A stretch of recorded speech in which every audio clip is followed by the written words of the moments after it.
Monsieur le gouverneur de la Banque centrale des États de l'Afrique de l'Ouest, Mesdames, Messieurs les représentants des organisations internationales accréditées au Sénégal, Mesdames, Messieurs les représentants des partenaires techniques et financiers, distingués invités, Mesdames et Messieurs, avant tout propos, je voudrais ici exprimer mes chaleureuses salutations et félicitations à Monsieur le gouverneur de la BCEAO pour la tenue de cette table ronde en vue de mobiliser les financements et partenariats nécessaires à l'exécution de la stratégie régionale d'inclusion financière. UNCDF se réjouit particulièrement d'avoir contribué à définir dans le cadre de l'accord de coopération signé le 11 février 2014 avec le BCEAO cette stratégie régionale qui tient le lieu de boussole pour l'inclusion financière et sociale des populations dans l'UEMOA. Après l'adoption de la stratégie régionale pour le Conseil des ministres de l'UEMOA, réuni en session les 24 et 25 juin à Lomé, la présente rencontre marque un tournant décisif du processus entamé depuis 2014 et qui confirme, d'une part, la volonté, l'engagement de la BCEAO à positionner la finance inclusive comme l'un des instruments phares de promotion du développement pro-pauvre et d'autre part, la nécessité de conforter la microfinance en tant que locomotive de l'inclusion financière. Comme vous le savez, la problématique du financement de développement n'a jamais fait l'objet d'autant d'attention depuis la 4e conférence des Nations Unies sur les pays les moins avancés qui s'est tenue le 13 mai 2011 à Istanbul, en Turquie. En effet, cette conférence a rappelé le rôle important qui pouvait jouer le secteur privé dans le financement du développement, notamment en ce qui concerne les investissements dans les secteurs productifs, créateurs d'emplois et générateurs de revenus. Mieux, le secteur privé local, particulièrement celui des micro, petites et moyennes entreprises, apparaît comme un régulateur dans la distribution de la richesse nationale, en ce qu'il offre des opportunités économiques et d'emploi aux populations faibles et marginalisées, contribuant ainsi à réduire les inégalités, à accroître le bien-être et à reconstruire la dignité humaine. Plus près de nous, la conférence d'Addis Abeba fait de la mobilisation des ressources domestiques une source complémentaire et crédible pour le financement du développement. Enfin, l'inclusion financière est aujourd'hui considérée par le G20 comme l'un des préalables pour assurer le développement économique et social.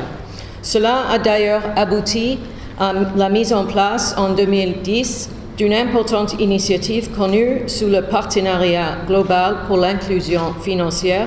et qui a défini 9 principes fondateurs d'une stratégie d'inclusion financière. Soutenue par plus de 80 pays en développement et émergents, la déclaration de Maya de 2011 de l'Alliance pour l'inclusion financière est la première série mondiale d'engagements mesurables pour accroître l'inclusion financière.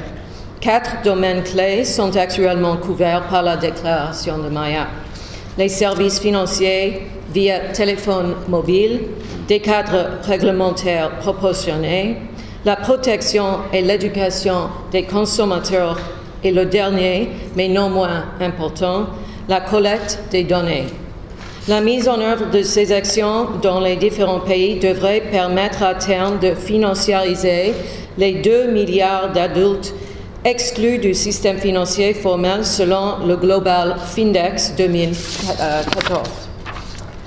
Ces nouveaux constats ont fait affirmer au secrétaire général des Nations Unies, Ban Ki-moon, que seul un changement des mentalités sur la façon de percevoir les pays les moins avancés peut permettre à la communauté internationale de prendre les mesures appropriées en leur faveur. Selon lui, les PMA regorgent de potentialités économiques largement inexploitées. Leur fournir une aide est donc moins une action de charité qu'un investissement productif. En optant pour l'élaboration d'une stratégie régionale d'inclusion financière, la BCEAO a ainsi décidé de compter sur la contribution du secteur privé et des innovations technologiques pour réaliser son contrat social dans l'UEMOA, garantissant un meilleur avenir des jeunes, aux femmes, aux faibles économiques actifs, où qu'ils se trouvent. Au regard de cela, tous les acteurs doivent saisir l'opportunité de cette stratégie régionale pour faire de l'inclusion financière un véritable outil d'inclusion sociale des couches défavorisées, un instrument de financement de secteurs phares comme l'agriculture, la pêche, l'artisanat, le tourisme, ainsi que les technologies de l'information et de la communication. Les partenaires techniques et financiers ont toujours accompagné la BCEAO dans la construction du secteur de la microfinance depuis sa phase d'émergence à la suite de la crise bancaire des années 80. Cet accompagnement s'est davantage renforcé avec le programme d'appui de la finance décentralisée, PRAFID. En effet, grâce à une contribution du Luxembourg, en complément de ses ressources propres, et en partenariat avec le projet AFR 017, UNCDF a soutenu la mise en œuvre du PRAFID à travers le projet du consortium SIGAP, SIDA, UNCDF. C'est justement sur la base des leçons apprises de ces partenariats que l'UNCDF a fourni un appui à la BCEAO pour élaborer la stratégie régionale d'inclusion financière. Cette stratégie régionale a été développée de manière consultative et participative avec les États, les institutions de microfinance et leurs associations professionnelles ainsi que les partenaires techniques et financiers. La stratégie régionale offre une plateforme unique pour porter un certain nombre de thématiques essentielles, à la fois pour la consolidation du secteur de la microfinance, mais aussi pour le développement des innovations qui permettront d'accroître la portée et l'impact de l'inclusion financière et son lien avec l'économie réelle dans la sous-région. Tel est le cas, par exemple, pour les services financiers digitaux, les innovations en soutien au financement de l'agriculture, le rôle de l'inclusion financière pour favoriser les opportunités d'emploi et d'activité économique pour les jeunes et les femmes.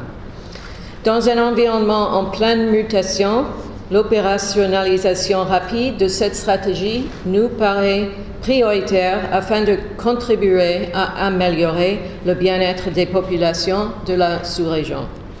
L'inclusion financière est devenue si importante dans la construction du capital humain que le 77e Assemblée générale des Nations unies a adopté le 22 décembre 2015 la résolution 7189, amélioration de l'accès aux services financiers pour le développement durable, reconnaissant ainsi l'inclusion financière comme un outil vital pour la mise en œuvre des objectifs de développement durable. C'est pour cela que nous voudrions ici lancer un appel à la communauté internationale et à nos collègues partenaires techniques financiers à soutenir, sous le leadership de la BCEAO, la stratégie régionale en vue de favoriser une finance inclusive de qualité au service des populations et acteurs économiques dans toute la sous-région. Aussi, UNCDF voudrait vous confirmer sa disponibilité dans le cadre de la coopération avec le BCEAO à poursuivre son appui, et ceci dans un cadre élargi aux autres partenaires techniques et financiers, en vue d'asseoir un mécanisme de financement adéquat du plan d'action de la stratégie régionale d'inclusion financière. Nous voudrions terminer nos propos en exprimant notre gratitude au gouvernement de la BCEAO pour avoir bien voulu associer les partenaires techniques et financiers à cet important événement qui constitue la table ronde pour le financement de la stratégie régionale.